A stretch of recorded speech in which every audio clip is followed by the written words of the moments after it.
石七郎，我就不进去了。这青云观我没来过，想四处随喜参拜一番。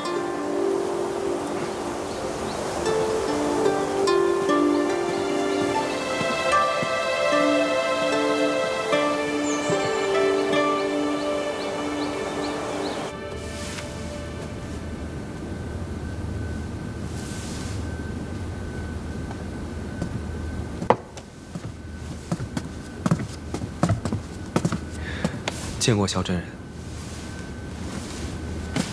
殿下请坐。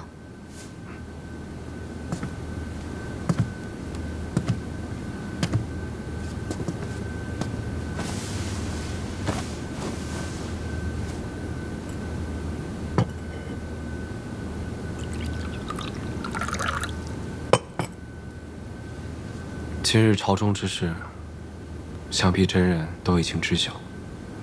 新王与齐王，真没想到如此丧心病狂。幸亏陛下与殿下都能安然无恙。之前曾经答应过真人，要劝父皇立玄泽为储君。此一时，彼一时。我信任殿下，才将太孙托付给殿下。殿下是一诺千金之人，所以今日才特意入关来见我。其实殿下内心早已深知，如今的情势，殿下恐怕不得不为储君。如今朝中不安，太孙乃一介质子，他如今没有这个能力，因此大变之举。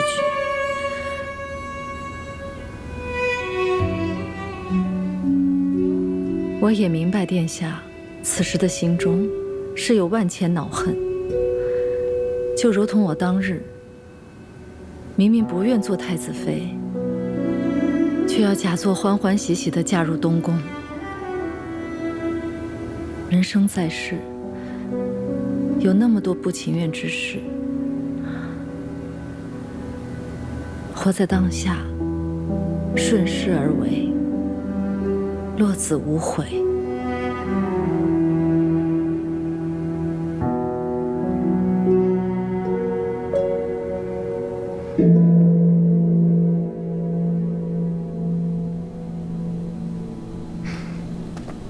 你不是不信这些吗？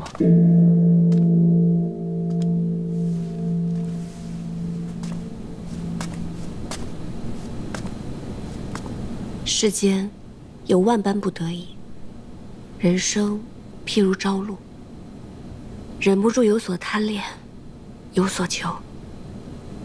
这漫天神佛，或许会垂怜一二。我知道你是求的，不能说，说出来就不灵了。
玄泽，母妃，我真的好想你呀，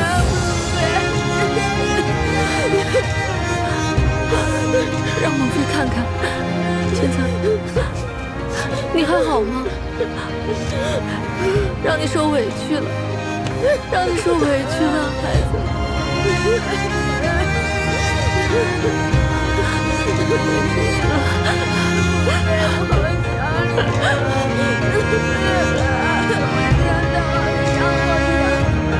我再也不想离开你了。莫非也不会离开你了，莫非也再也不会离开你了。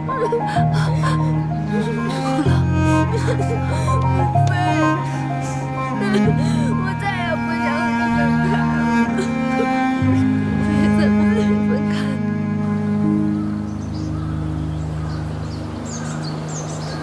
原来青云观的神树长这个样子。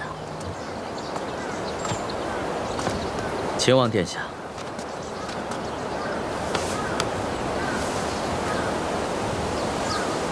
多感殿下相助，今日又特意亲自护送，太孙殿下才得以平安归来。韩将军客气了，是礼是期，多感韩将军重意。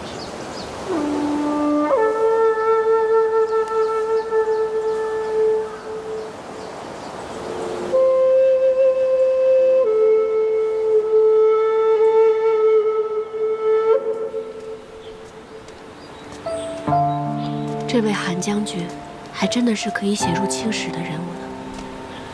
是啊，从前我也只想做一位威风凛凛的大将军，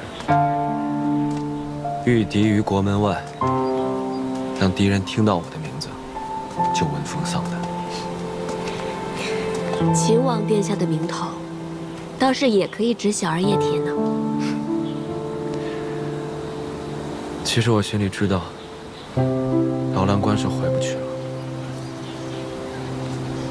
我亲眼看着兄长们背叛父亲，其实他们都是死在对权力的渴求和无法控制的野心之下。之前我总是很想回劳兰关，现在我明白了，我想回的并不是劳兰关，而是想要回到过去那种简单的、没有心机的、开心的日子。我太清楚，一旦成为储君，恐怕就要做很多身不由己的事。一个闲散之人和一国储君要担当的责任完全不同。从前我不知道，亦或是我知道，只是不愿意承认罢了。我阿娘死后的很长一段时间，我也什么都不想要，只想回到阿娘还在身边的日子。阿英，我心里其实都明白，你我所思所求，其实都是殊途同归。我们都想天下太平，百姓们不再流离失所，文官清廉，武官不惧死，所有人都能过上好日子。选择年幼，是无法担此重任。若他当储君，到亲政，还有漫长的10余年。这10余年里，父皇是没有办法担当天下的。既然无人担当，那么就由我自己来担当。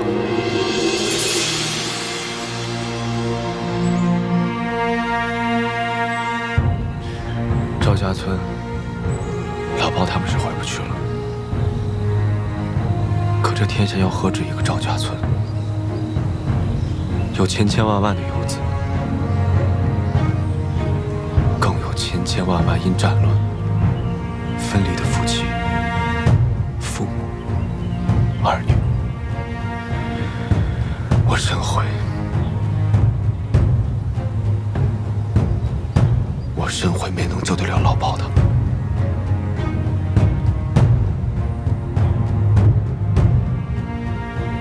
但我现在有个机会，我现在有个机会可以救更多的人。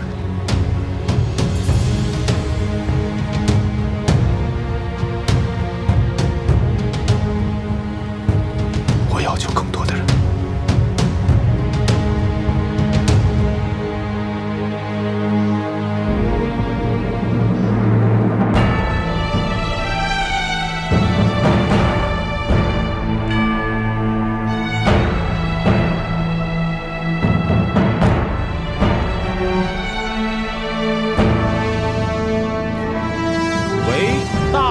天泰元年，岁次乙未，皇帝若曰：“唯尔秦王逆，孝而克忠，业而能勇，业著于内，救于天下之危，承祀宗庙社稷，筹资列辟，亲弱前修，是用命尔为皇太子，王亲哉！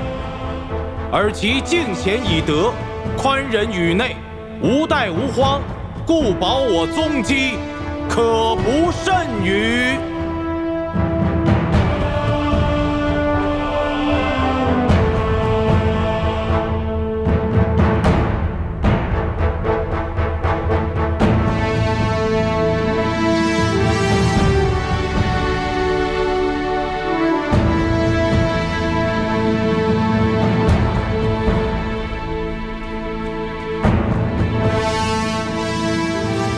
谢陛下。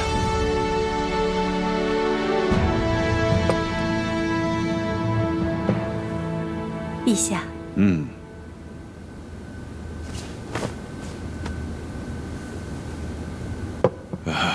陛下似乎闷闷不乐呀。今天太子又和崔氏女一起出城去了，好多人都看到了，现在都把他当成趣闻来讲。哎，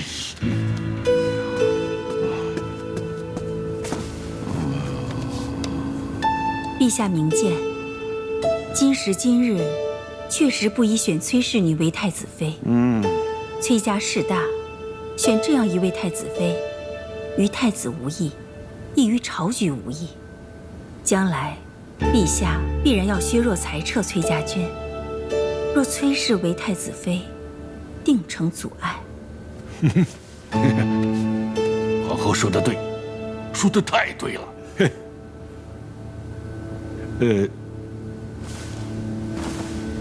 可要是崔氏女不行的话，那就得选一个出色的名门之女做太子妃。那日赐宴崔氏，我冷眼旁观，觉得故相之女顾婉娘不错。嘿，皇后都说好，而且又是故乡的女儿，看来此女甚为出色啊！好，太好了。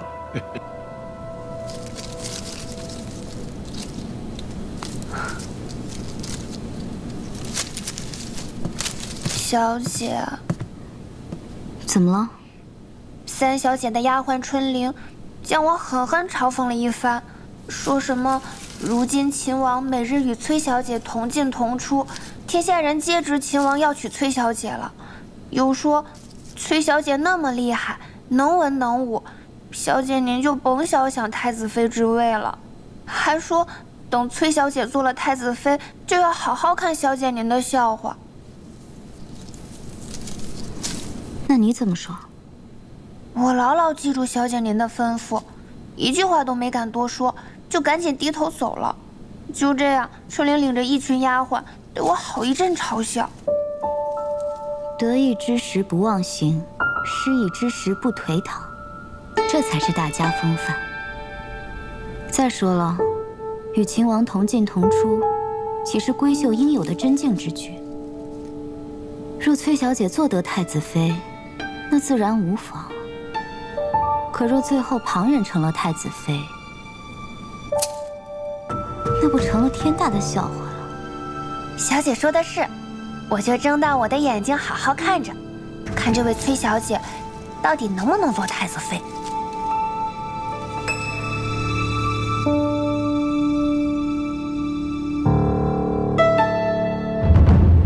陛下，既已立太子，还望早日为太子殿下册立太子妃，早诞皇嗣，以固国本。臣附议，应从名门世家中广选良缘，择其优，为太子殿下册立太子妃良娣、宝琳。陛下，战乱始平，天下初定，儿臣觉得，此时不应该广选良缘，惊扰民间。太子说的有理，这个时候大选良缘，甚为不妥。还是先册立太子妃吧。朕觉得故相第6女甚是出色，可以选作太子妃。陛下，臣女德薄能显，岂能堪配太子？陛下，崔乙之女崔氏，陛下原属意以她做皇子妃，如今以她做太子妃，岂不是两全其美吗？裴卿此言差矣。崔乙狂妄，上了奏书，说要在皇子中挑选一个为婿。朕从未答应，朝臣们也颇多反对。再说，在这个时候以崔氏为太子妃，很不妥当。陛下圣明，崔乙自领崔家军10万众，气焰嚣张。此时万万不可再立崔氏女为太子妃，否则必成昼夜之患。臣附议，崔氏女万万不可册为太子妃。臣附议。臣附议。臣附议。臣附议。臣附议。臣附议。陛下。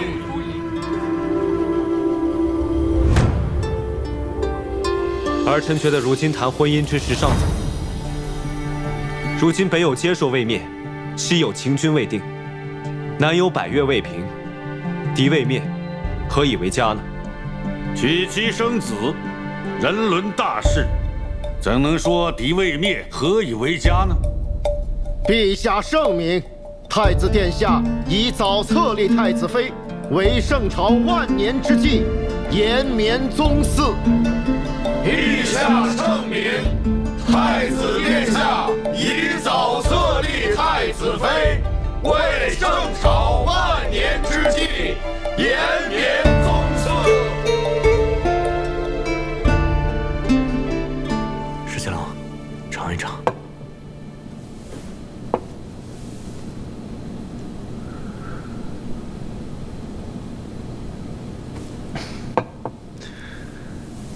你这匆匆到这儿来，不光是为了讨碗茶喝吧？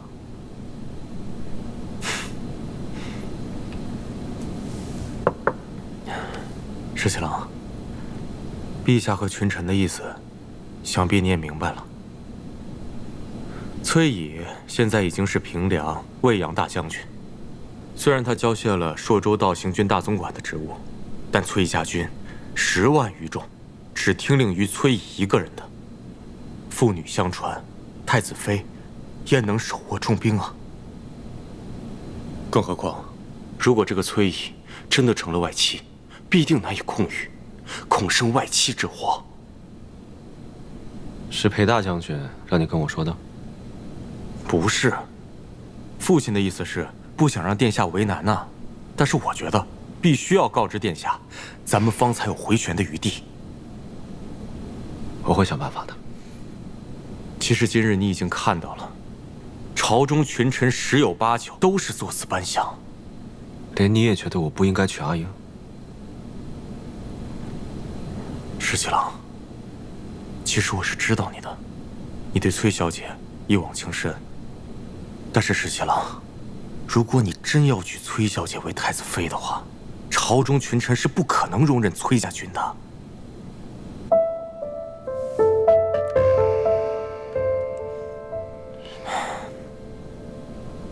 现在不比从前了，现在已经天下太平，裁撤各路兵马那是势在必行的事情。就连镇西军的部分冗员也已经在陆续裁撤了。其实你心里比谁都明白，崔家军不受朝中管辖，而且人数众多。如果现在裁撤，他们还可以解甲归田；倘若将来尾大不掉，后面不得不兵戎相见的话，那才是惨痛至极、无可救药的境况。必定会有两全其美之法。石七郎，我是这样想的。其实崔小姐呢，通情达理，只要你动之以情，晓之以理的去劝她，我觉得不行，不能这么对待她。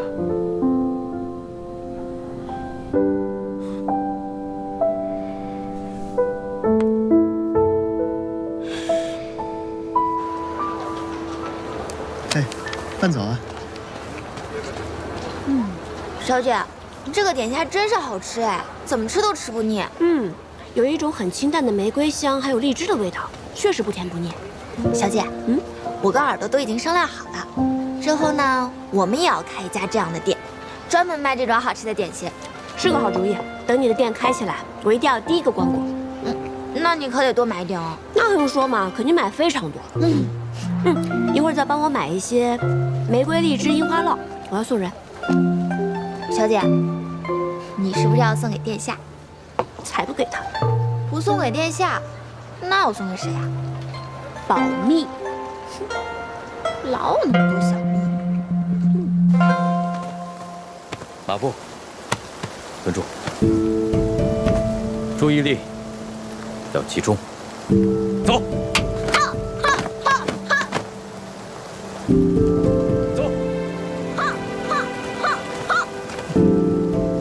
累吗？不累。再来。很好，再来。用力。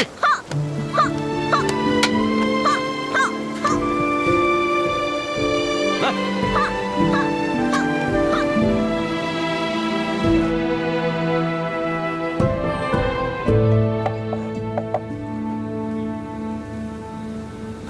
多亏崔小姐还想着我这方外之人，带着这么精美的点心来看我。也是想到太孙还是小孩子嘛，肯定爱吃此物，所以就特意送来了。殿下已经被册立为太子，玄泽也不再是太孙。崔小姐，今后莫要再做此称呼。是。说实话，这10余年来，未尝有今日之舒心。虽然这是方外之地，不染繁华，但就像是久归之人，私心甚喜呀。是，我看真人刚才看着玄泽的时候，满脸笑意，只觉得万事皆足。崔小姐，马上就该成为太子妃了吧？微微可知。太子与崔小姐两情相悦，崔小姐必会成为太子妃。只是，实不相瞒，我内心甚觉可惜。世人只知太子为储君，一人之下，万人之上；世人亦只知太子妃为储后，内命腹中，自皇后之下，最为贵重。可是哪有人知道，作为太子妃，有万般难处啊！真人刚才说，这10余年来，未尝有今日之舒心。是啊，孙敬之乱时，我含垢忍辱，卧薪尝胆。可是我作为太子妃之时，又何尝有一日是随心所欲的呢？如果真做了太子妃，你就会失去自我。你的喜怒哀乐、所思所想都不重要了。你的命运和楚军的作为、王朝的兴衰紧紧地附在一起，再也不能挣脱开了。太子妃的身份是荣耀，也是禁锢。真人当初心悦过贤太子吗？我若心悦过，难道这万般难处就不是难处了吗？许多事都是太子妃的职责所在啊。真人大义，确实无愧于贤太子。其实我所求，不过是无愧于心罢了。人生在世，最难的，就是无愧于心了。我与崔小姐只是寥寥数面之缘，今日是我话多了。真人外道了。大约从古至今，没有一位太子妃与另外一位太子妃做心腹之语，这是一段缘分。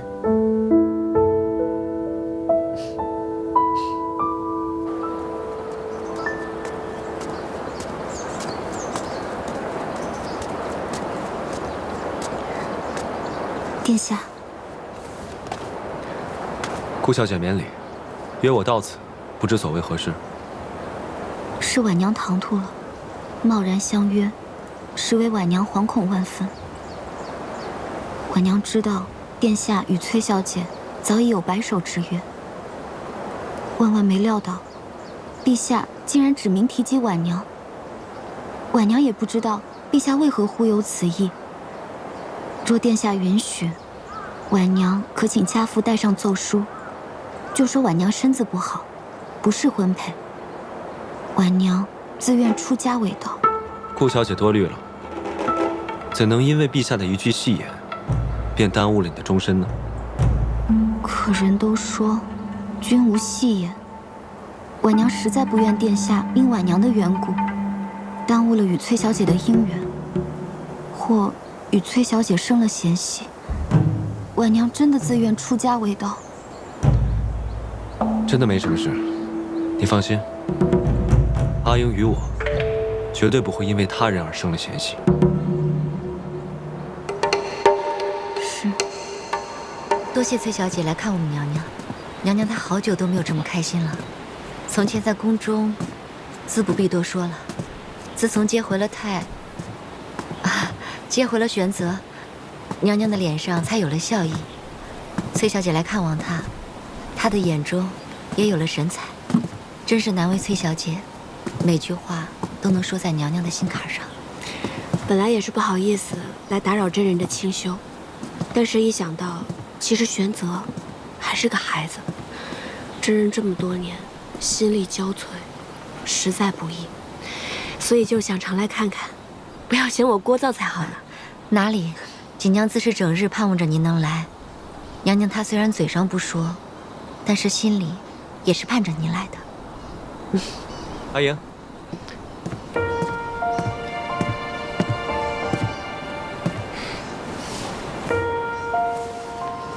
殿下来接崔小姐了，那就恕锦娘多揽不远送了。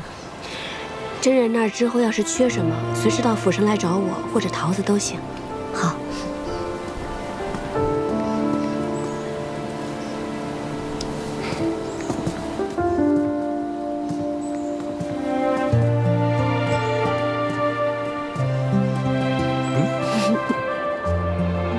玄泽还好吗？挺好的。你怎么不去看看他？小孩子心思敏感，他又一直颠沛流离，才刚到这里，我怕我去看他，反倒令他困扰。不会的，韩将军把他教得很好，萧妃娘娘也把他照顾得很好呢。是不是有些拘着他了？你这个人，又怕拘着他，又怕他困扰，自己又不去看他，到底怎么样才好？小姐，那是不是殿下和崔小姐啊？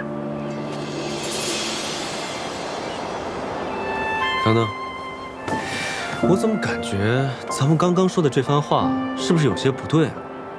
严父慈母，我怎么感觉我变成慈母，你却是个严父呢？我呢，处处在为孩子开脱，你呢，干脆利索。谁跟你严父慈母？我看你倒是讨打的狠。嘿，好，上车。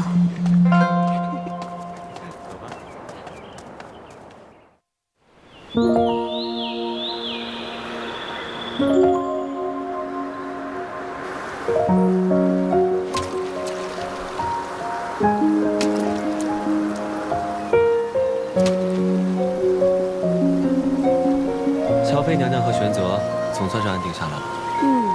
玄泽又长高了不少，练起武来也是有模有样。如今战乱初定，这天下就像孩子一样，需要慢慢养成，休养生息。我打算等到明年春上的时候，劝父皇减免赋税，那些无主的荒田，着人一一丈量，据登记，分发给贫苦之人。如此一来，百姓的负担必然会减轻不少。之前战乱四起，不少人原本都是善良的百姓，为了活命，被迫落草为寇。还有不少流民在各处府州徘徊，时日一久，早晚会生祸患。是啊，我心中也在思量此事。像黄大哥他们，明明也是良善之人，却因为战乱和横征暴敛，被迫陷入陆离。送你样东西。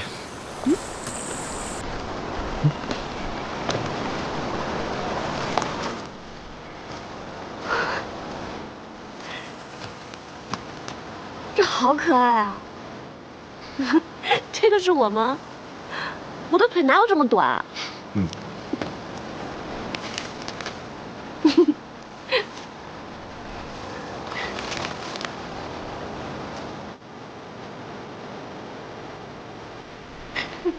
这个是你，脸好圆。但我又不会画。这个针哪有这么大？那太细了，不显眼了，只能往大了画了。你给我画的那幅皇孙劳作图啊，我现在都裱得好好的呢。什么时候再画一幅你自己送给我？你就不能自己画吗？我画成这样，你又不满意。看着看着习惯了，挺好看。是最初的期待，信任起来，你是最终的表白。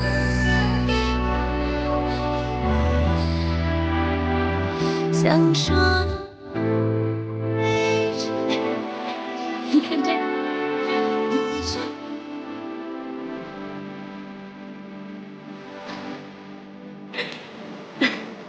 眼睛这么大，脸这么圆，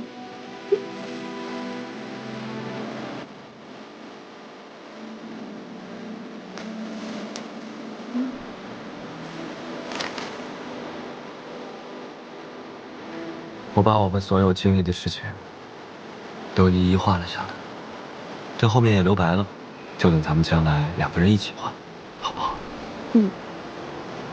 这一生还很长呢，我们会遇到很多很多有趣的事情。画完一册，再画下一册，下一册画完再画下下册。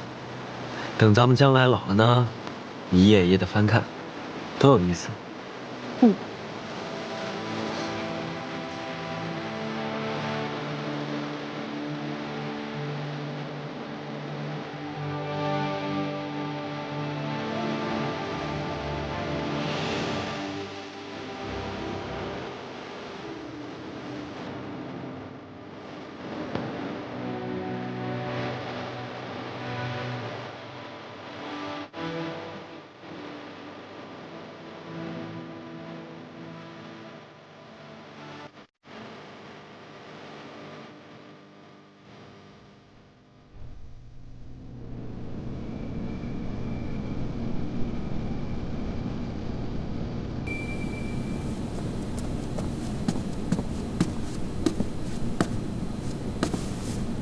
阿爹。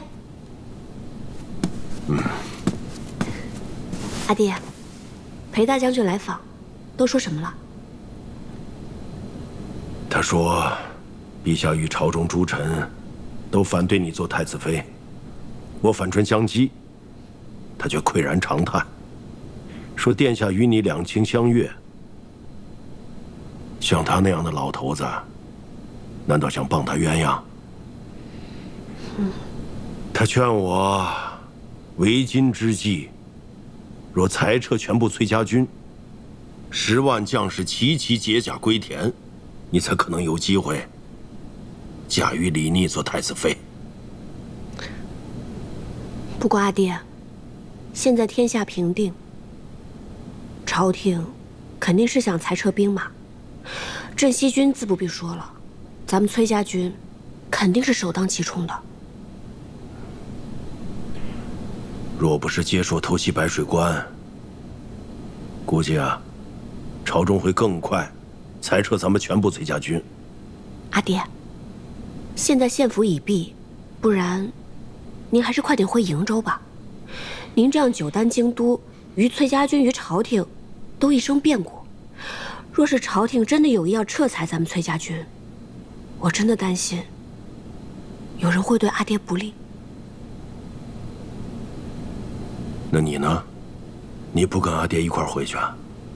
我要是跟阿爹一起走，必定会有一番猜忌的。我就留在荆州嘛，也没什么大碍。哼，说来说去，你就是为李逆那小子。阿爹，您不是总骂他傻吗？他既然那么傻，那女儿就留下来，帮他一把。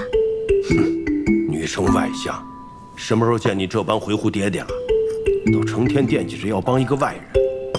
依我看呢，我真想狠狠地揍他一顿才解气。好了，阿爹，别生气了，来喝杯茶。人家现在都是当太子的人了，您这样还要抽他一顿，那您也别想脱身走了。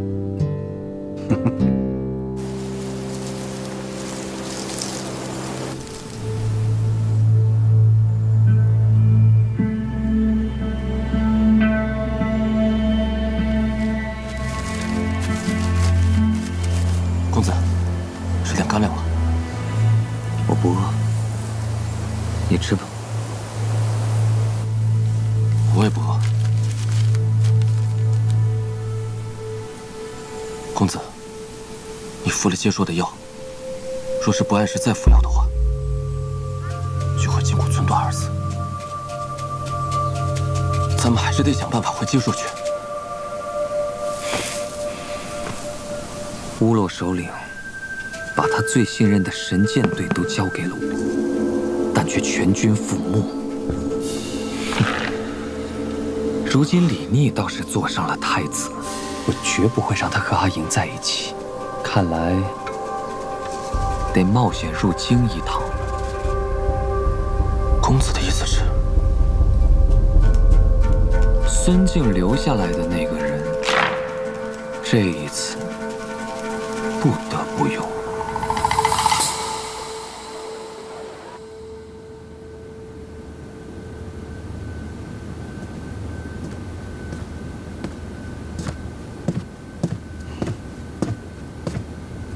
父亲，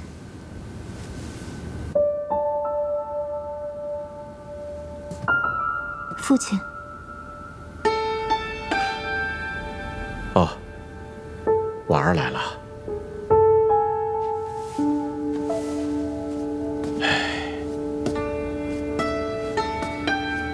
过来坐吧。父亲可是劳累了。刚刚来了一位多年老友，说了一会儿话，一时之间就走了神。父亲唤婉娘来，可是有事要说。是啊，如今这朝廷上上下下对册立太子妃一事纷扰不断，想必应该是父亲的手笔。咱们这位陛下呀，是个软耳根，听风便是雨，稍加劝说就能如我们所愿。现在崔氏女不能被册封一事，已经达成共识，就算太子殿下想要一意孤行，也必然是拗不过陛下的旨意和群臣的极力反对。但咱们这位太子殿下和崔小姐，都不是一般人，他们若是齐心协力，只怕是计谋百出，各有办法。所以得想个办法，能够让太子殿下跟这位崔小姐不能够齐心协力啊。父亲为相10余载，再难的公事，到了父亲手里，还不是妥妥帖帖？这点事又算得了什么？太子妃所育之子，未来亦是天子。能不能让天子唤您一声阿翁，就在此一举了。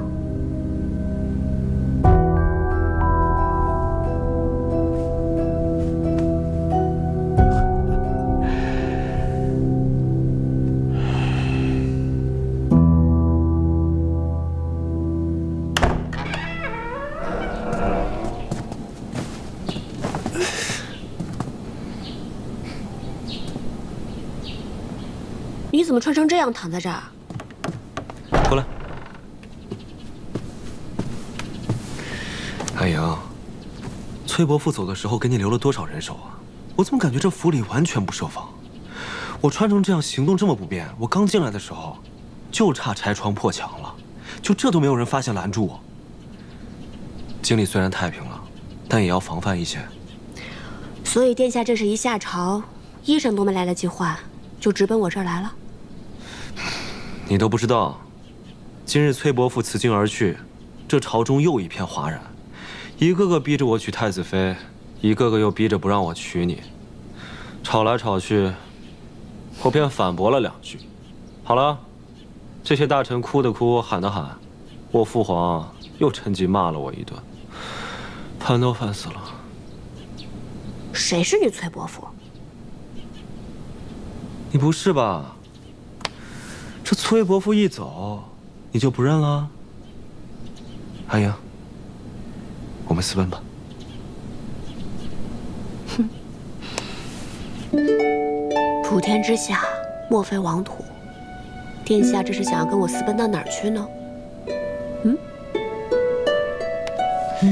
要不你先回瀛州，我去跟那些大臣说，我谁也不娶，谁爱娶太子妃谁娶。然后我就找个由头，直奔瀛州，咱们拜堂成亲，生他个7、8个娃娃，都不用7、8个，等生到第3个，说不定大臣们就绷不住了，就会让你做太子妃。殿下知不知道要生7、8个娃娃需要花多长时间？我知道，总得个10年8年吧。到时候黄花菜都凉了，那怎么办呢？这朝中政务又不能不管，若我一走，我的那位父皇，又不知道异想天开，又能干出什么事。到时候我还得收拾残局。不然这样吧，我还是回瀛州去。反正呢，我只想做你的妻子，又不想做太子妃。到时候，你常来看我就是了。这种话你都说得出口？我现在是太子，你却不做太子妃，那谁做？说这种话，看我不罚你！殿下，小裴将军来了，说有要事商议。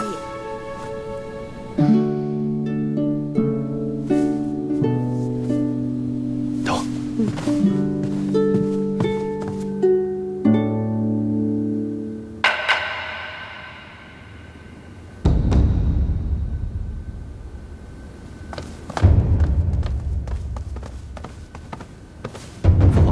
免礼。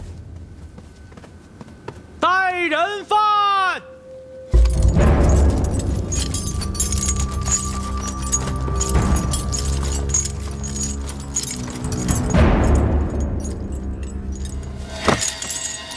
杰硕身力不加礼，见过皇帝陛下。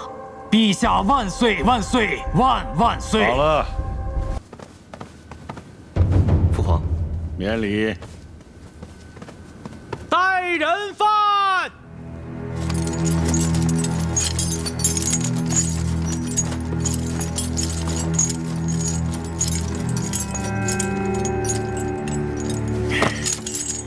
杰硕身力不加礼，见过皇帝陛下，陛下万岁万岁万万岁！好了，你说你要出手，到底出手何人？家里要出手崔乙，崔乙本与我们乌洛首领谈妥了，只要我们退出白水关，就会私下给我们盐和铁器。但他背弃承诺，不仅追杀我们和方公部，还硬说我们2个部落的老弱妇孺是精兵强将，割下他们的首级充当战绩。陛下，此人乃崔乙俘获的申吏部首领，战败嫌恨，贪污大将，所以才作此言呐！胡说！我们接受人是最直爽的，打不赢就是打不赢，输了就服气。崔乙明明答应只是假打一场，他却杀了我全部族老弱妇孺，我怎能服气？那崔乙在时，你为何不当庭揭发？那时未见过天子，不知陛下如此宽厚仁慈，不仅赦免了我的性命，还赐我衣裳，令我在京都居住。这时我心中才明白，崔乙所做之事，并非是皇帝陛下所吩咐的，而是他自作主张。朕就说，以德感之，必定会报之以德。你们看看，这个家里，就是被朕感化了。陛下，崔乙乃我朝大将，崔家世代镇守瀛州，而且与他们连年交战，崔乙没有理由与他们勾结呀。陛下，所谓养寇自重，武将从来都是以战功胁迫朝廷。他崔乙怎么就不会与接硕勾结呢？这家里说得清楚明白，崔乙杀了其老弱冒充军功，就这一条就是欺君罔上。此言荒谬！崔家子侄死于接硕之手百余，而且崔乙的结发妻子为了守城力战而死，被我朝敕封为武烈夫人。他与接硕有血海深仇，你说崔乙如何会与他们勾结呀？陛下，事出反常必有妖。白水关大捷来得太巧了，怎么就那么巧？崔乙的养子刚劝降，白水关就丢了，而崔乙的大军偏巧就在那左近，如同等着立这场大功一样。臣以为当彻查此事。臣更不明白，为何裴大将军不知崔家军军务，却百般替崔乙辩解？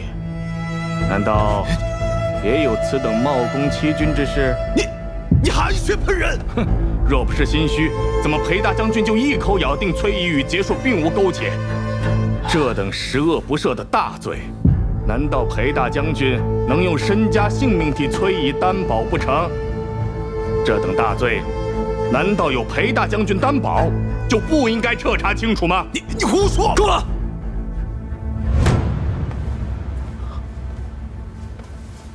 文武相结，非朝廷幸事。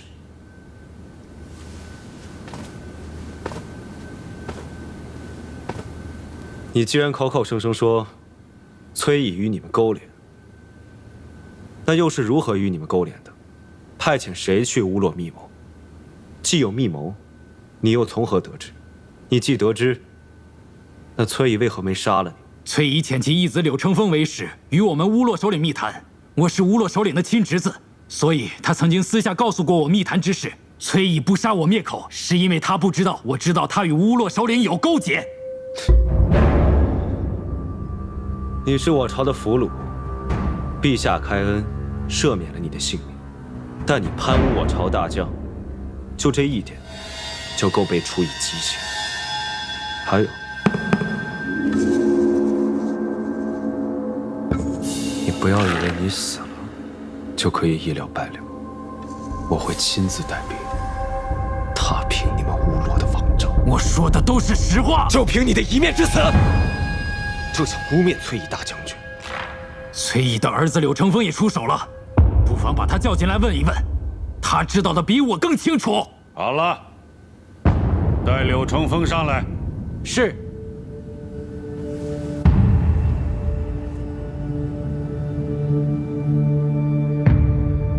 柳承风带到。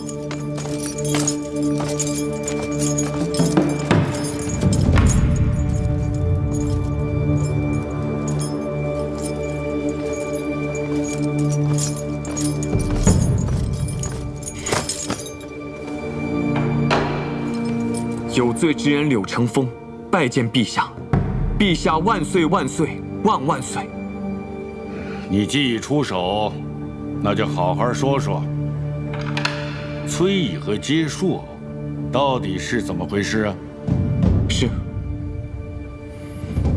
崔乙与我说，想保全崔家军的实力，不愿与接硕交战，又担忧朝中迟早会撤裁崔家军，想要做两全准备，因此派我与乌洛密谈，由我杨作劝降，卖了白水关，这样我便可以留在接硕，给崔家军留一条后路。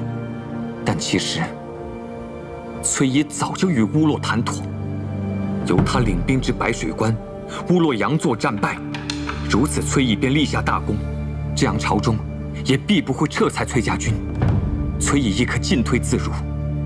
一旦朝中有裁撤之意，便令接硕滋扰边境，而崔乙也答应会暗中供给接硕紧缺的盐、铁器等，养寇自重。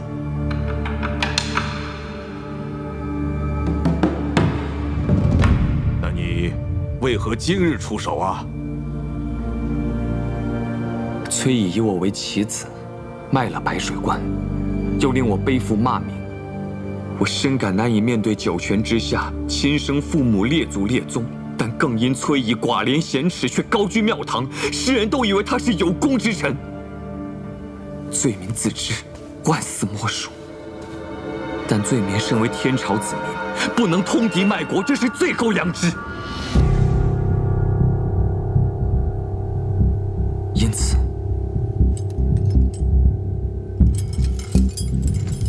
大义灭亲，出手检举。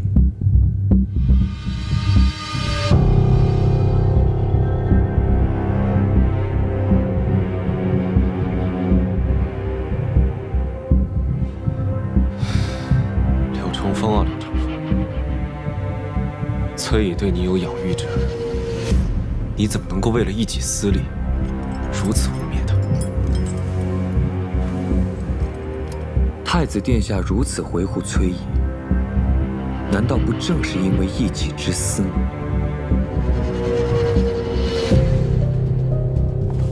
陛下，崔乙曾在两王之乱中救过陛下的性命。如果他要通敌卖国，又为何如此？若不是因为他与接硕勾结，又怎么会那般及时赶到相救于陛下？陛下，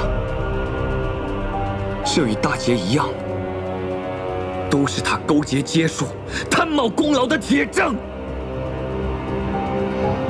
对，说的有道理，哪就那么巧，次次都让他赶上。陛下，为今之计，只有命崔大将军即刻还朝，查问清楚，便知分晓。这崔乙匆匆离京，焉知其中是不是有诈？陛下，只能遣重兵，先将崔乙索拿回京，更要防止崔家军作乱。臣附议。臣附议。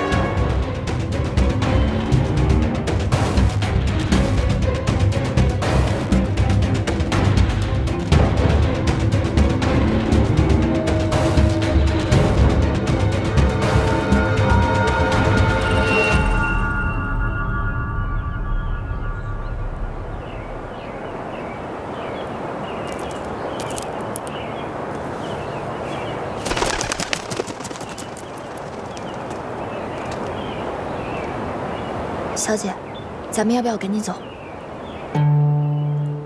我们只要一走，就会落人口实。可是不走的话，大将军只会更加担忧你的。这是一张精心织就的大网，敌人从四面八方而来。现在我们在明，敌人在暗，还不知道会有什么机关陷阱在等着咱们呢。那现在怎么办啊？我在想，只要父亲能够顺利回到瀛州崔家军大营，朝廷一时半会儿也不敢将父亲怎么样。到时候再慢慢想法子吧。眼下殿下还没有出宫，要不等殿下回来之后，你们再商议商议。不，当此贤议之时，他又是储君，事情又牵扯到两王之乱，本就瓜田李下，最是微妙。不要把他卷进来，还是避嫌为好。这都什么时候了，你怎么还想这么多呢？他处处为我着想，我也应当为他着想一些才是。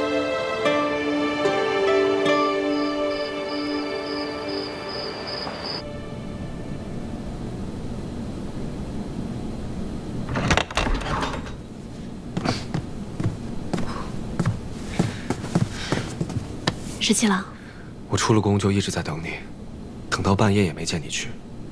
你这府里到底是怎么回事？我刚一路进来，如履平地，万一有刺客怎么办？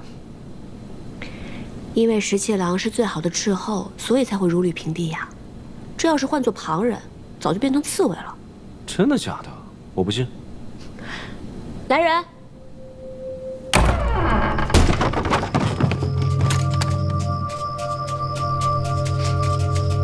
下去吧。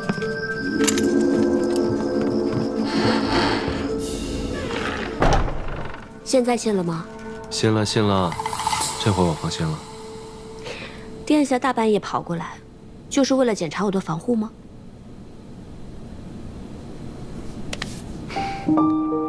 我担心你和崔大将军。这等阴损的招数，也只有阴险之辈才想得出来。他们未达到目的之前，是不会行刺我跟阿爹的。阿影，放心吧，我不会有事的。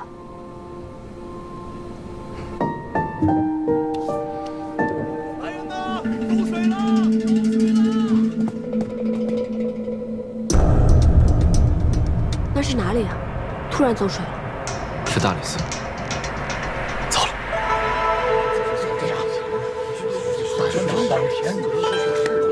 陛下驾到！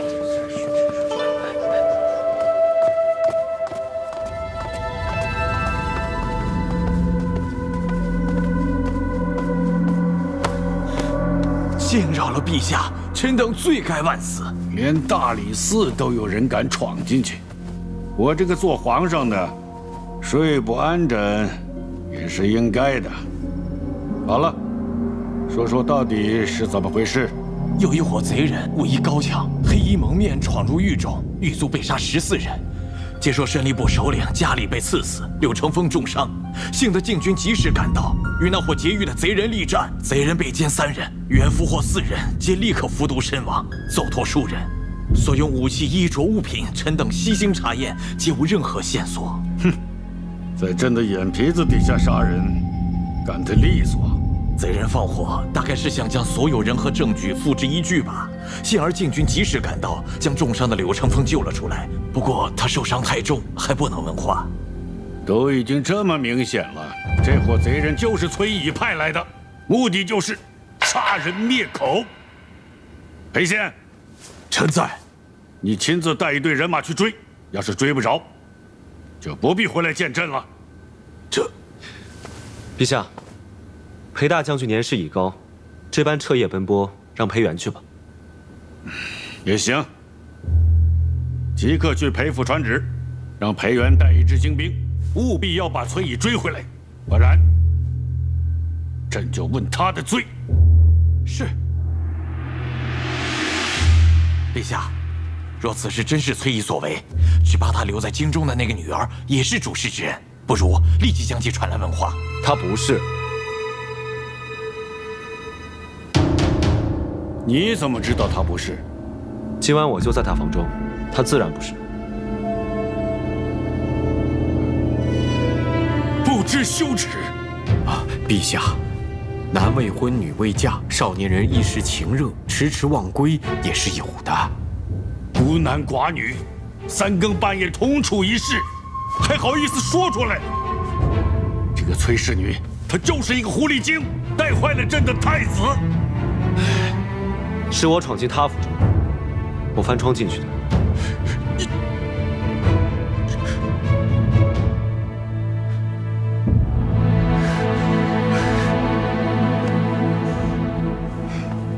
今天我就把这话说明白了，我就要娶崔琳为妻，谁劝都没有用。她是我唯一认定的太子妃。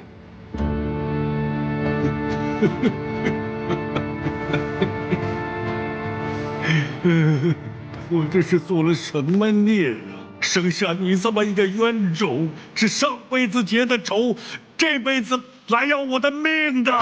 陛下，陛下，陛下，陛下慎言呐！如此会寒了太子殿下的心呐！这算是明白了。他只要气死这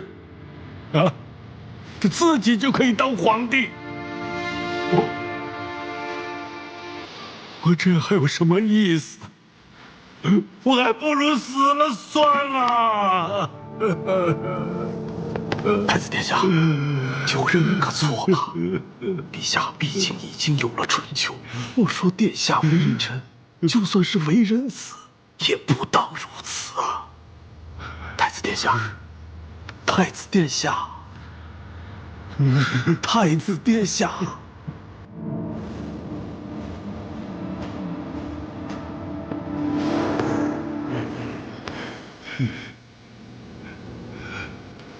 太子殿下，要不你就去把崔大将军追回来。追回来之后，查清原委，一切不都了结了吗？对，不用裴元，你亲自去，只要把崔毅追回来，朕就还认你这个儿子。要不然，朕就一头撞死在这个柱子上。陛下，陛下，哎，太子殿下，你就听老臣一句劝吧，去把崔大将军给追回来。陛下圣明，他是不会冤枉一个忠臣的。你要是追不回崔毅，朕一定杀了崔氏女。你要有本事，就杀了老子，自己当皇帝。还不快去！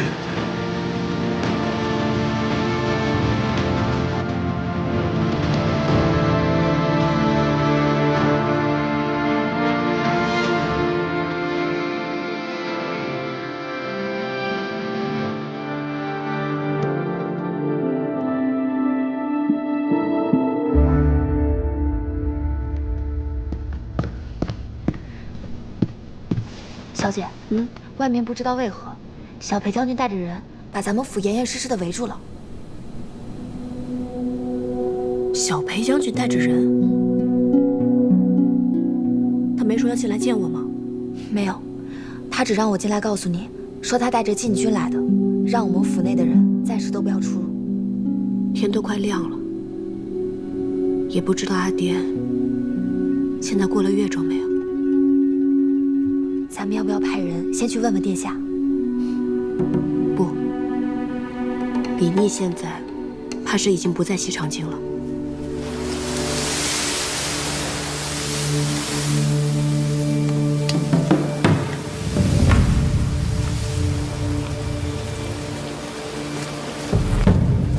大将军，过了前面那个隘口，就到市州地界了。青碧河东侧就有我崔家军重骑，现已得令前来接应了。只待两下里会合之后，咱们回瀛州，自当是安然顺遂。走吧，早点跟大舅会合，早是安心。是。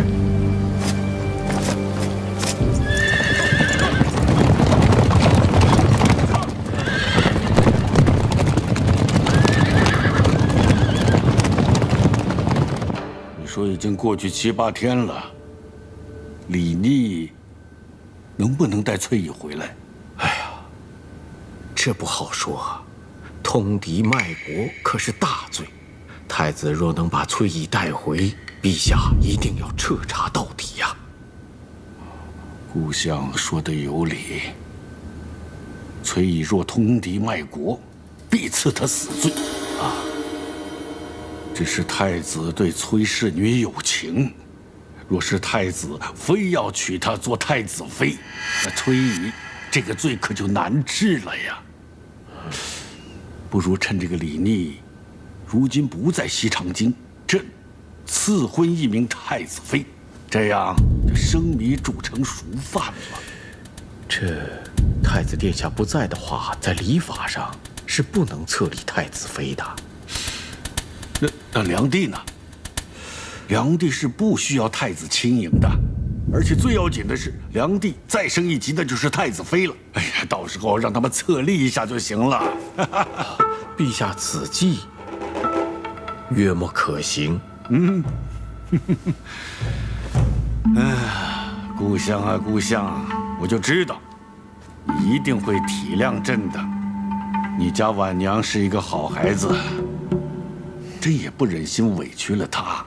可是现在不是事态紧急吗？只能让她先做梁帝。等李妮一回来，朕保证册她为太子妃。什么？不可！万万不可！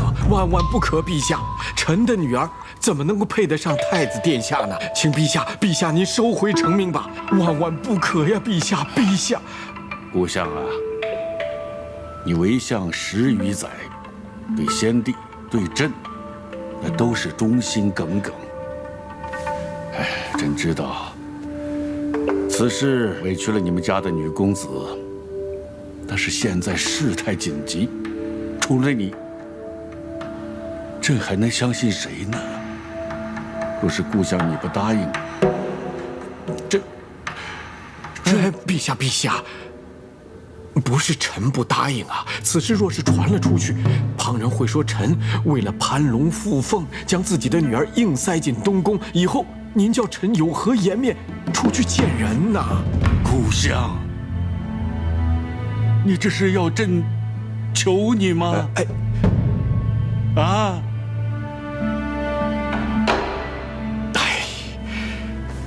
陛下，臣为了陛下，本就可以万死不辞，些许流言和骂名，臣为了国朝，不应计较。好，这就对了，啊！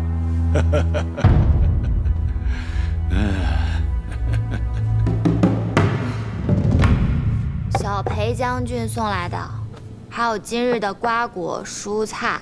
他居然还问我，咱们还缺什么？他不过是尽他的职责罢了，何必跟他生气呢？可是我们大家都那么相熟了，他倒好，招呼都不打一声，带着禁军就把咱们府前府后围得水泄不通的。又何必怨他呢？八成是李逆叫他这么做的吧？啊，那就更可恨了。他自己去追大将军了，还派裴元在这儿看着咱们，这都多少天了呀？连只苍蝇都飞不进来。桃子，你有没有想过，咱们在京中的人手少，李逆让裴元围了此处，总比其他人围了这儿会更方便、更安全。女儿明日便要奉旨入东宫去了，父亲可还有什么话要叮嘱女儿？婉娘，你过来。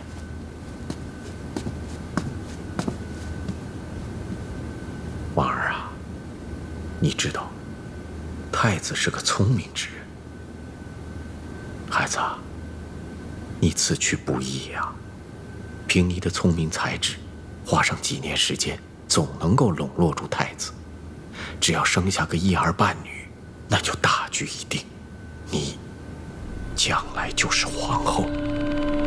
父亲，您就放心吧。前方有大雾，徐徐而行。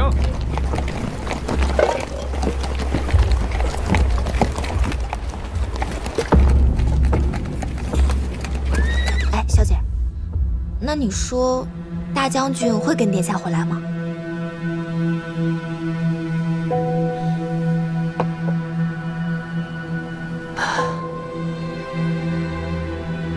我不知道呀。那崔姨若真敢回来，就是钻进了笼子里面的老鹰，拔去了爪牙的老虎，在朝中，在京中，总有办法让他性命不保的。那女儿就放心了。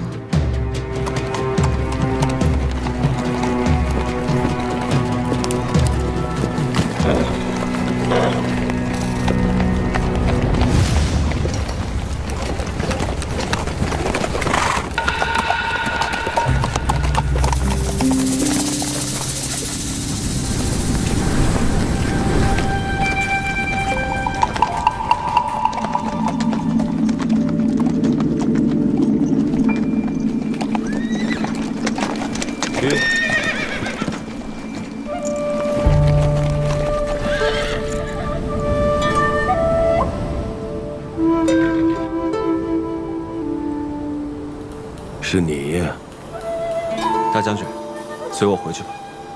有人攀污您通敌卖国，勾结接受，望大将军随我回去，以解众人之疑。所以太子殿下，这是来劫杀我的？不是，我的马比您的马快，况且我持有皇令出城，可调动天下所有州县府的兵马。若我有意劫杀大将军，我早在宣州、齐州、淄州等处设伏。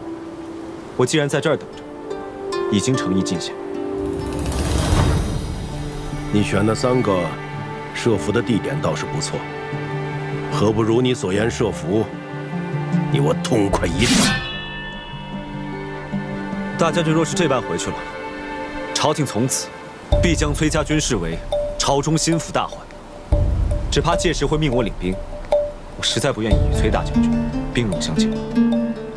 若你我一战，受苦的只会是百姓。大将军随我回京，我必定会倾尽全力，替大将军洗脱不白之冤。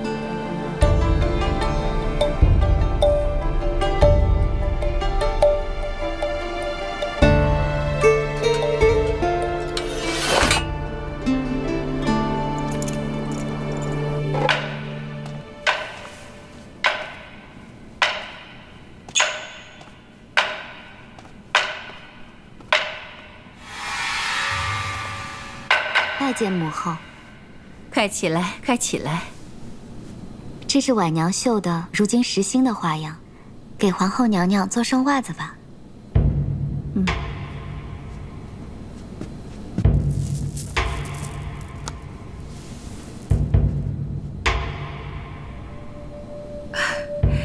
这么精致，哪舍得做袜子？给顾良娣赐座。谢皇后娘娘。难为你自从进了东宫，就日日都过来给我问安问好。成婚定省，这不是晚辈该做的吗？刚才陛下还跟我念叨，说算这日子，太子总还有7、8天就该回来了。等太子回来，你们新婚燕尔的，就不必每天都过来了，伺候好太子才是。陛下，顾相，陛下，太子殿下领着崔大将军已经进了崇家门了。什么？太子这么快就回来了？可真的把崔姨给劫回来了？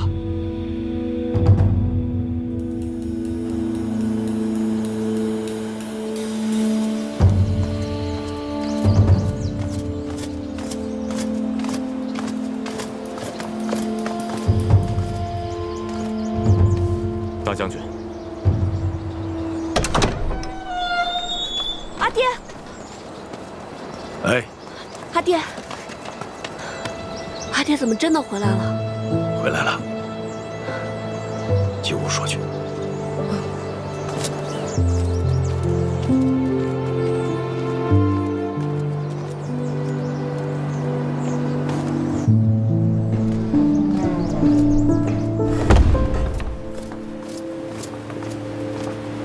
殿下，殿下，你怎么来了？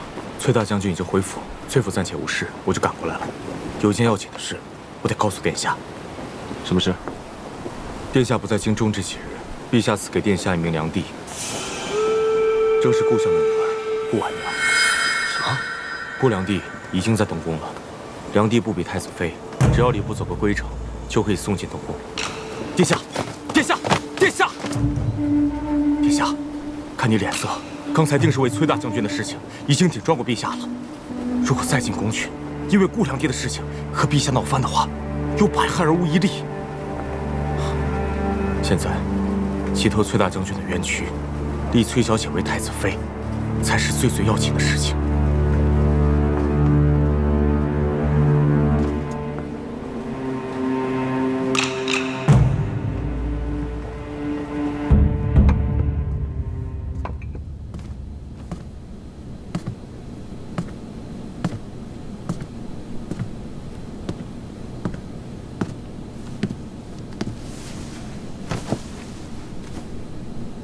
吃饭吧。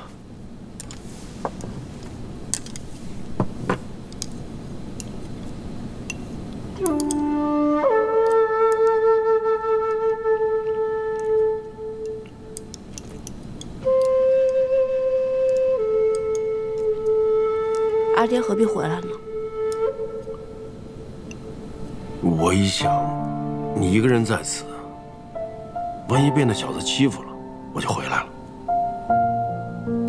怎么，阿爹回来晚了，害得阿莹不快了？我知道，阿爹都是为了我才回来的。那些宵小啊，他们诬陷我，我此番回来就是要看看，到底是何等小人，敢行如此可恶之事。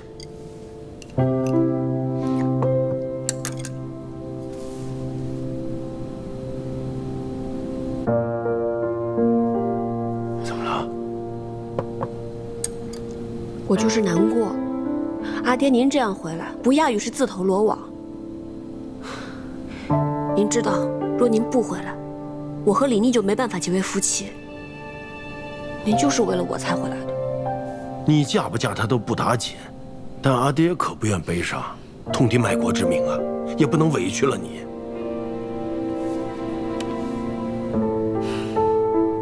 好啦，别难过了，阿爹没事儿。吃饭吧。嗯。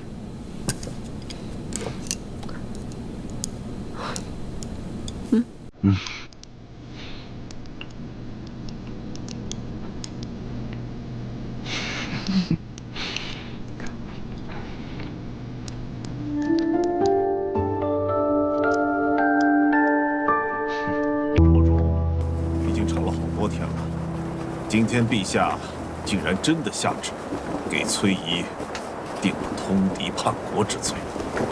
太子殿下查了多日，却一无所获。但是此事其实只凭家里的口供，但偏偏那个家里被灭了口，如今只剩下一个奄奄一息的柳成风一口咬死崔大将军。但现在呢，又无法和街叔对峙，自然无法查证。这个局做得很老辣，摆明置崔仪于死地。但是父亲，太子殿下还在宫里，坚持说崔大将军无罪。一看这个天气，恐怕是要下雨了。父亲，太子殿下能劝住陛下吗？陛下对崔家妇女本就颇有成见，而且陛下对太子也不是很亲近，再加上我总觉得有人在背后挑唆陛下，恐怕太子殿下劝不住他呀。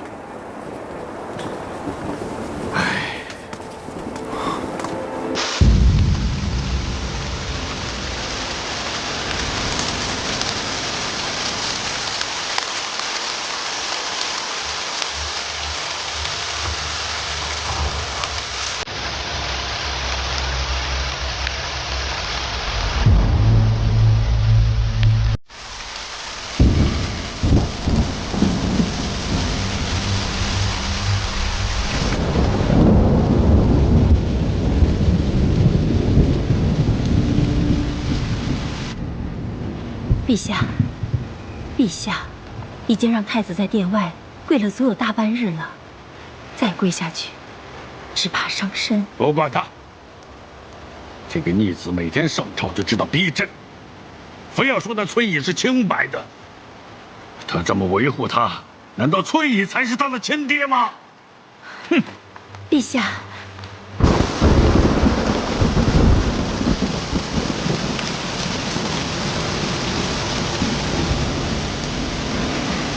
陛下这是气糊涂了，太子他也不过是为情所困罢了。这个逆子，朕替他选了那么好的良地，他居然看不上眼。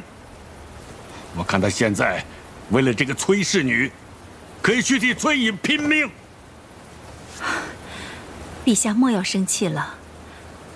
太子曾经受过重伤，伤愈不久，就出城去替陛下劫回崔乙。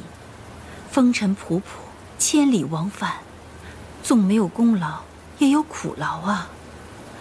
外头下那么大雨，让他换件衣裳，免得着凉。就让太子先起来吧。让他跪着，他不是骨头硬吗？一直跪到他认错了才能起来。哼！陛下，你就只有这一个儿子了。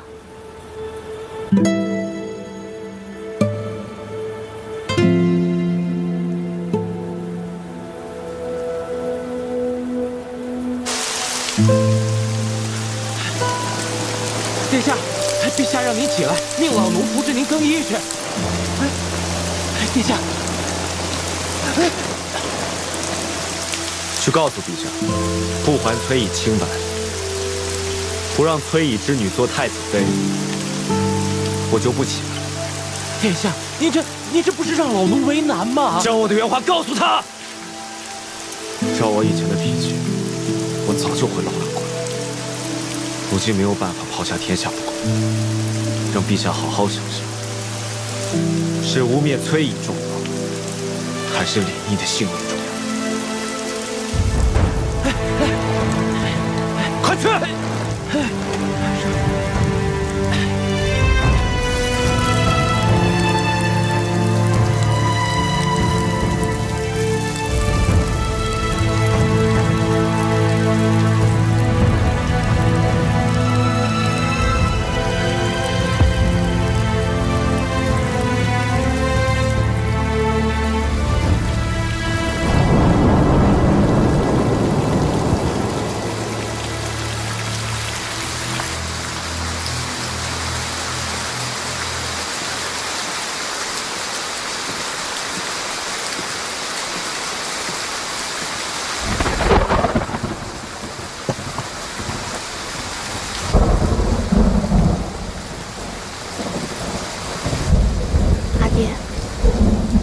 吃药了。这样的阴雨天，身上的旧伤最容易酸痛，怎么还站在外面呢？哎呀，确实，这身上又酸又痛，这雨下的真久。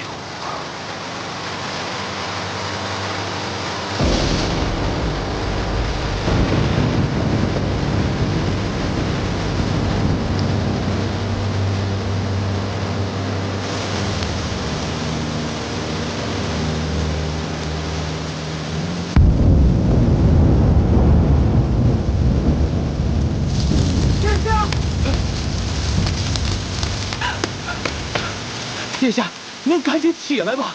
就当是老奴求您了，老奴求您了，何必跟陛下赌气呢？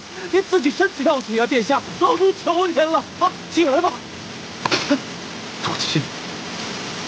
顶大成蒙冤，迫害众人，非人君之岂可？崔大将军，崔大将军可是救过陛下的命，我这叫赌气吗？陛下怎能行如此糊涂之事？除了敌人的奸计，他怎能如此为之？他怎能如此为之？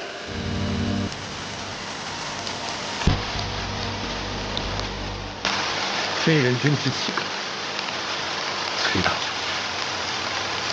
崔大将军可是救过陛下的命，我这叫赌气吗？陛下怎能行如此糊涂之事？除了敌人的奸计，他怎能如此为之？他怎能如此为之？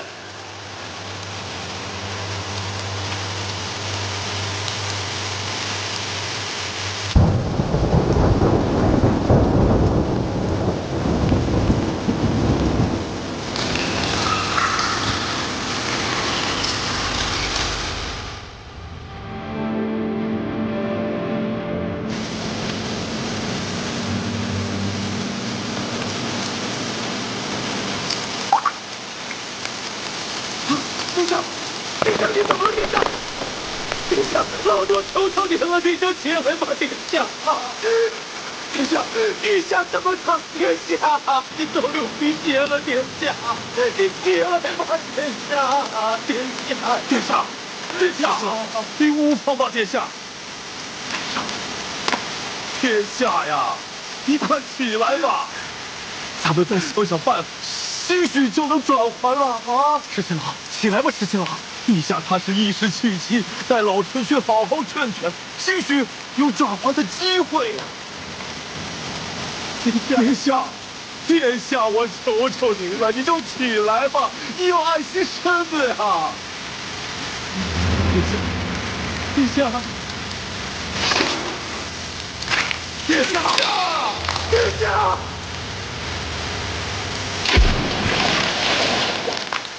殿下，殿下，殿下，殿下，殿下！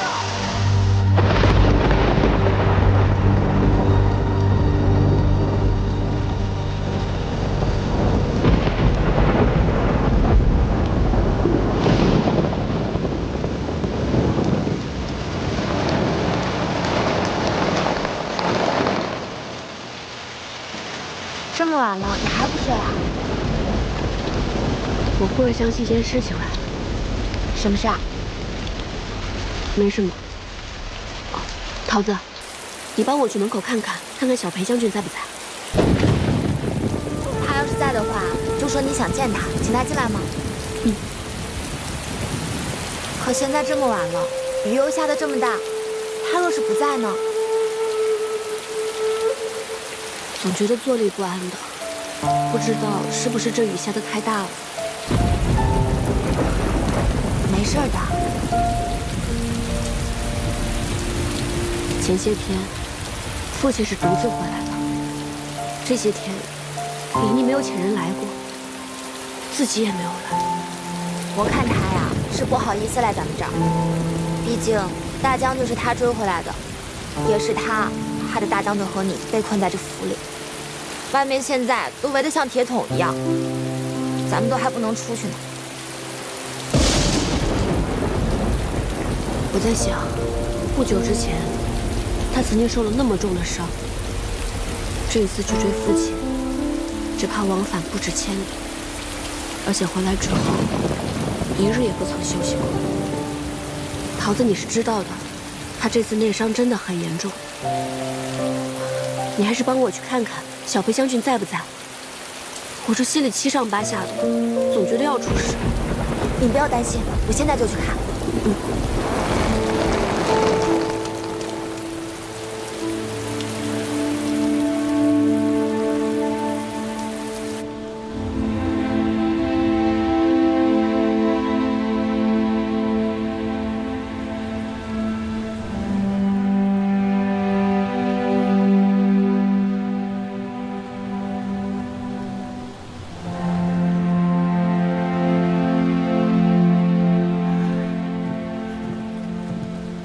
如何呀？殿下这是亏耗的厉害呀！当初受了那么严重的伤，这半年都应该好好将养才是。但奔波操劳，又急怒攻心，在雨里又跪了那么久，内虚外耗，不太好啊！老奴这就去回禀皇上。那我先开个方子。我记得当初有个叫桃子的姑娘，擅长金针之术，殿下当时的伤就是多亏了她。如今要不还请她来给殿下针灸？父亲，哎呀，我去请桃子。好。哎呀，哎呀，殿下，不准告诉桃子。殿下，可是你现在已经……殿下，陛下已经允了你的请求，相信崔将军无罪。只是，殿下，顾两地求见。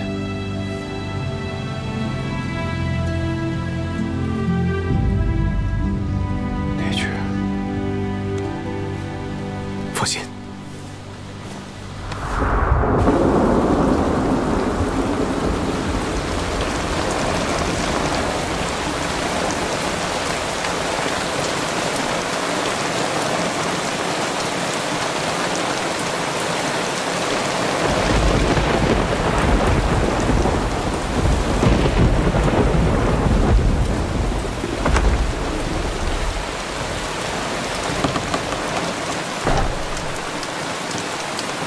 良殿，听说殿下从宫里出来，身子不适，还传了御医，所以我特意煮了碗汤。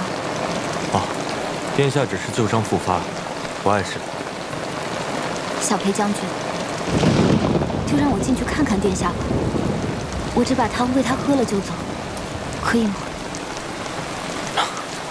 殿下说了，他今日身体有些乏累，不想见人。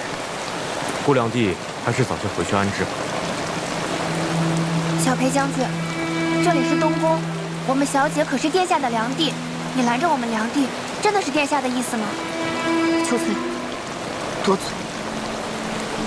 小裴将军说了，殿下不愿意见人，那自然是殿下的意思。小裴将军，这丫头无礼，回去我一定重重责罚她。哦，不碍事。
说了吗？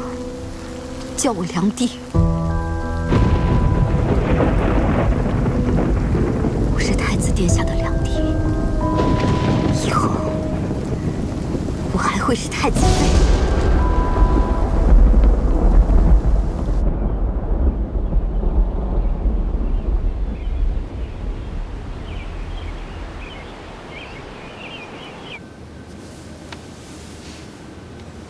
小姐，这又是一连好几天了，小裴将军一直都不在。我托门外的禁军给他带话，他也一直不肯来，也不见他有一句半句的回话。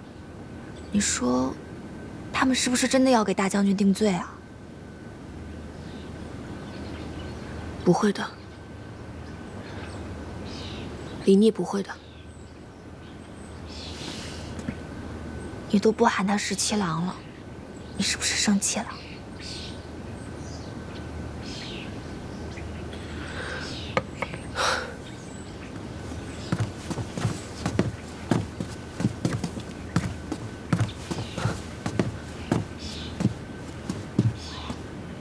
哦，桃子姑娘，常儿也来了，但她未奉诏不能进来，不如你和我出去，和她说几句话。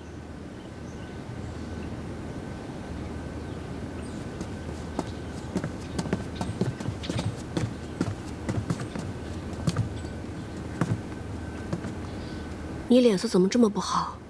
是出什么事了吗？没有。阿阳，陛下和朝中群臣都觉得崔大将军是清白的，陛下也答应了，让我娶你为太子妃。但是有个条件，解散崔家军。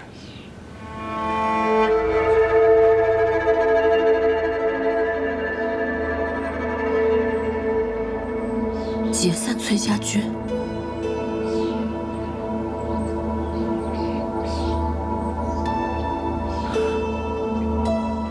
我不能答应。你放心，崔家军解甲归田，兵不会做好杀好。如果朝廷觉得崔家军人数太多，可以撤裁部分，但是不能解散崔家军。你知不知道，崔家军是我阿爹的心血，是我崔家的命脉。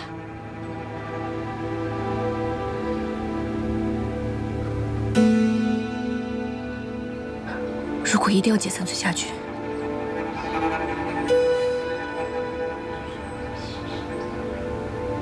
那我宁可不嫁给你。不行，你必须要嫁给我做太子妃，不然我很难保全你们父女的性命。那你为什么要追阿爹回来呢？如果不是你去拦他，他现在已经回到瀛州了。如果他回到瀛州，我们父女就不会像现在这样，龙如鸟，真上肉，任人宰割。更无需你说的，来保全我们父女性命。阿姨，你还不明白吗？解散你们崔家军势在必行。若崔大将军真的回了瀛州，朝中对崔家军只会更为忌惮。到了那个时候，更是不得不兵戎相见。结硕仍在虎视眈眈。如果解散了崔家军，叫我们瀛州百姓该如何？叫我们崔家军10万将士何去何从？朝廷就因忌惮我们崔家，这些就不管不顾了吗？朝中不只有崔家军能战。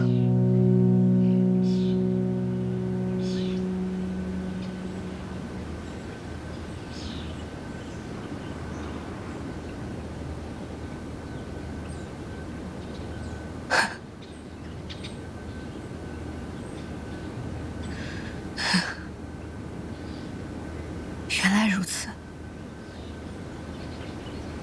这是要过河拆桥啊！阿英，我说过了，崔家军解甲归田，兵不会做好善后，更不会委屈了将士。如此说来，倒是我们父女别有用心，不顾全大局了吗？是，我知道你想保全所有，但是世上很多东西难以两全。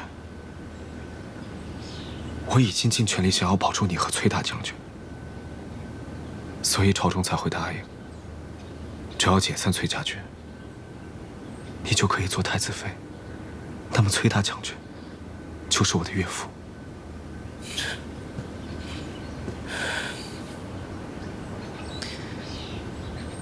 如果一定要解散崔家军，一定要把阿爹逼到如此绝境。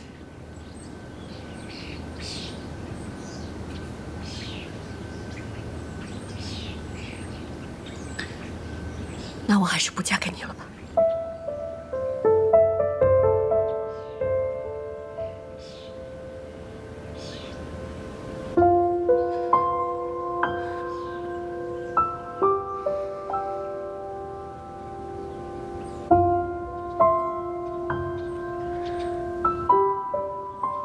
你去跟崔大将军说，看看他怎么选。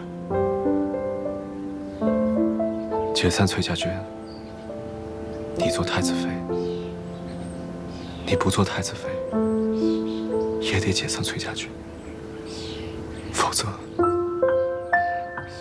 崔大将军的性命我保全不了。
我都知道了，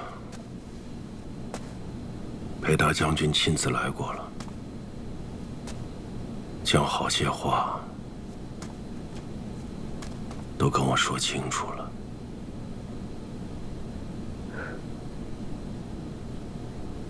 阿爹，总是能想到办法的。我虽然跟李逆争了几句嘴，但是他对女儿，总会有一刻半刻的心软。要不过两天，我把他骗到府中来，以他为质，咱们父女总是可以想到办法出脱京城，远走高飞。不用了，阿英。阿爹这一生和你阿娘一样，只是盼你好。你和他两情相悦，阿爹为什么要拆散你们呢？阿爹，那女儿宁可不嫁。崔家军可是咱们崔家人几代人的心血。小的时候，你和阿娘常常跟我说，我们崔家势震英州，皆数屡次犯境，前辈先祖这才以崔家子弟为主，招揽能战之士，建立了崔家军。我们崔家军号称定胜军，都是您带着崔家无数子弟用血拼出来的。阿娘也是为了守城而死。崔家军是您跟阿娘一辈子的骄傲。不，阿英，你才是我跟你阿娘最大的骄傲。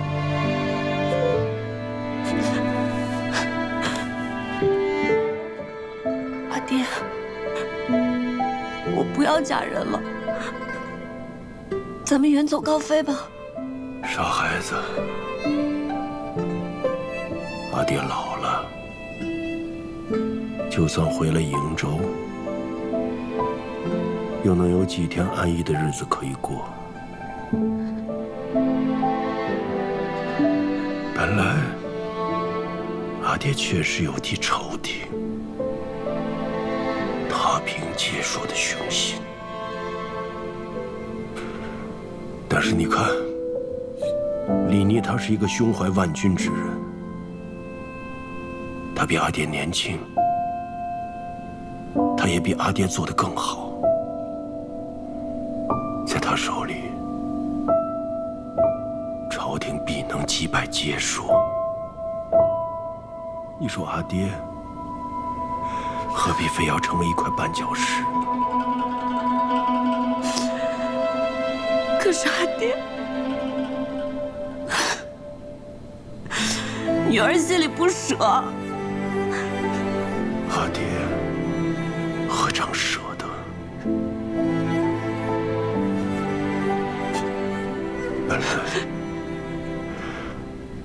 本来，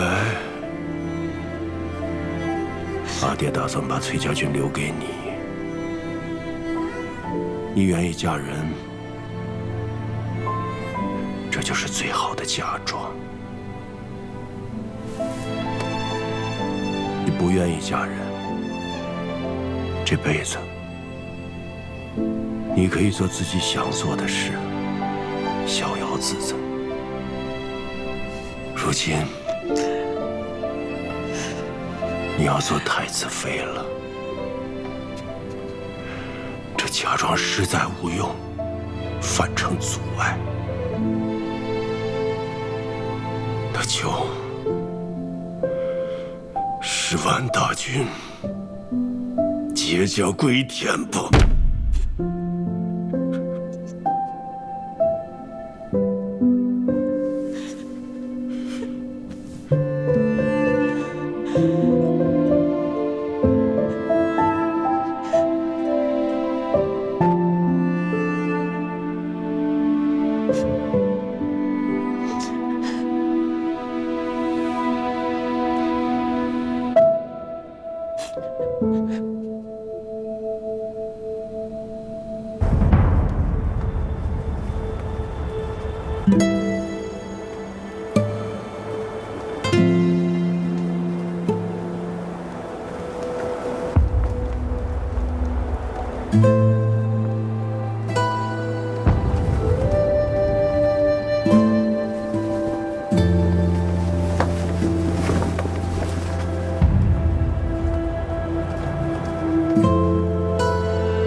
阿爹头发怎么了？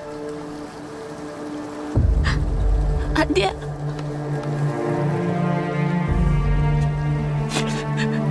阿爹头发怎么全白了？哎呀，阿爹老了，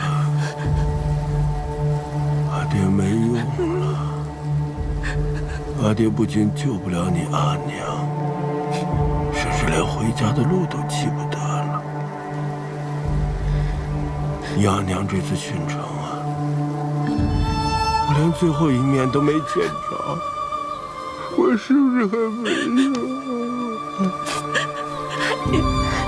来，咱们别在这儿待着，咱们回家，回家去好吗？你回家，我要去点卯，我要去点卯，不能误了时辰。阿爹，阿爹，阿爹，阿爹，这是要去哪儿啊？点卯，大将军，阿不爹，能误了时辰。大将军，阿爹，咱们回家吧，阿爹。崔家军的大营在哪儿？我怎么找不着了？军营呢？军营呢？军营在哪？军营在哪？阿爹，我要走。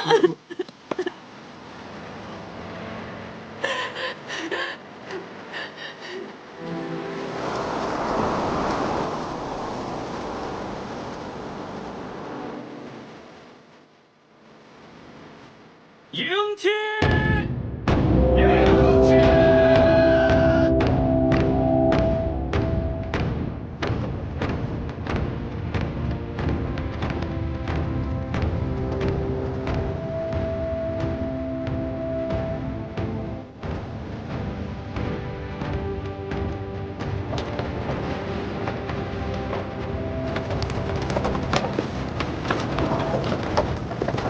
入位！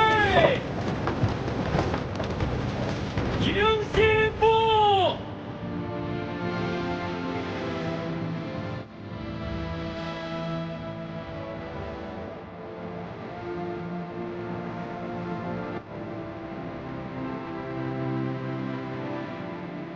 兹当即阅，会时令臣。新人新妇，上世宗庙，下继后世，奉旨以礼。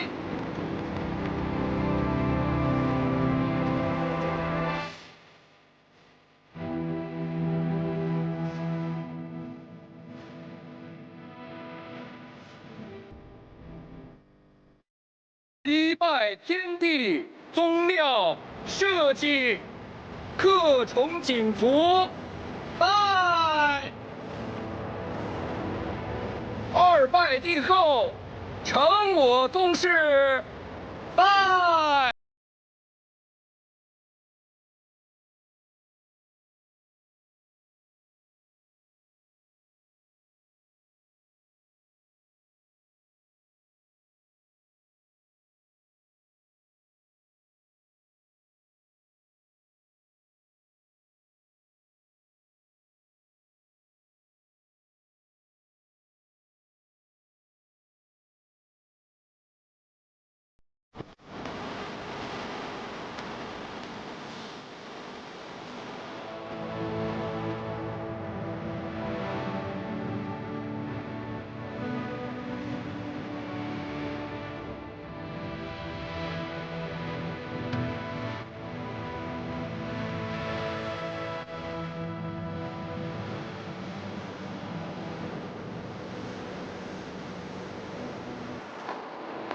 皇太子加聘礼成，群臣恭贺。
太子殿下、太子妃殿下，花烛良宵，早些安置吧。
我答应过你3次相让，这是第1次。有本事你就杀了我，我不用你让。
太子妃，卯时过半，该起了。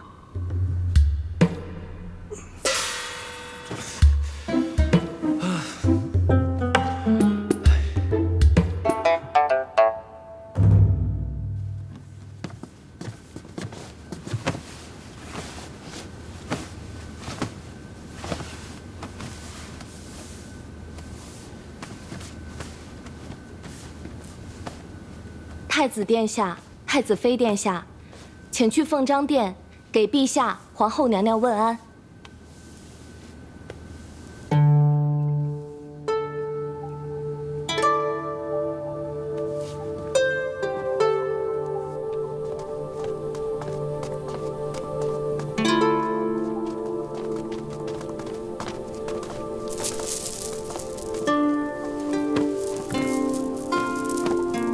心腹奉茶。父皇。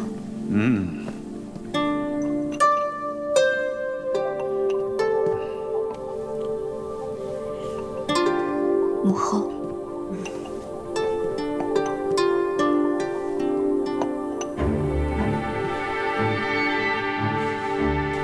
起来吧。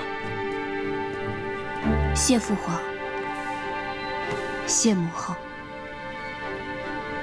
太子取得心腹，你二人从今日起，须同心同德，互敬互爱，方是夫妇之道，大伦之本。儿臣遵旨。太子妃是心腹，宫中多有规矩，东宫里的事务也甚是繁琐，我身边的赵女使颇为得力，便将她赐予东宫，服侍太子妃。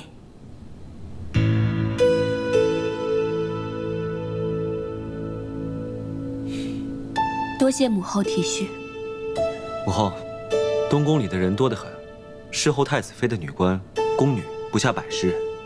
既然是这么得力的人，不如继续留在母后身边吧。你们男人呐，哪懂得做心腹的难处？若没有一个得力的女官帮衬，不知道要费多少力气和心思。既给了太子妃，太子便不要推辞了。是。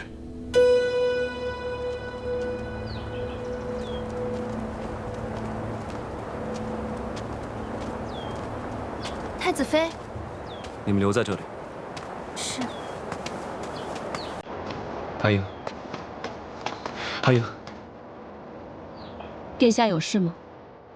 皇后赐你女使，明显是有监视之意。你为何毫不推脱，手会答应？母后也是一片好心。殿下想多了吧？阿英，不要这么对我好不好？殿下是想让我笑吗？我可以笑的。你要是恨我，跟昨晚一样刺我便是。我为什么要刺你啊？我又打不赢你。统共才相让我3次，现在只剩下2次了。殿下要是真杀了我，可怎么办啊？我阿爹现在已经像个小孩子一样，他既记不得回家的路，也不知道崔家军其实已经没有了，每天还念叨着要回大营里去看看。我要是死了，我阿爹也扶不了。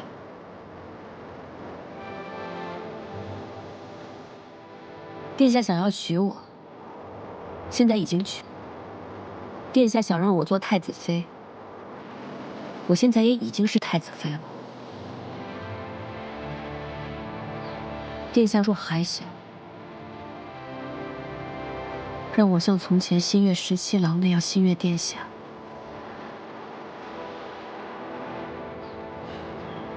那恐怕是不能。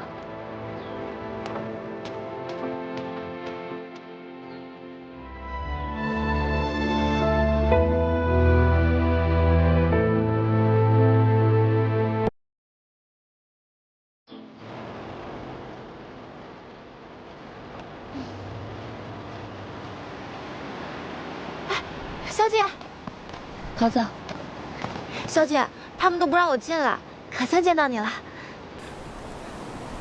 怎么脸色这么差？才1个晚上，就好像瘦了些呢。阿英没胃口，昨晚到现在滴水未进。你去做一些甜汤，看她喝不喝一些。是。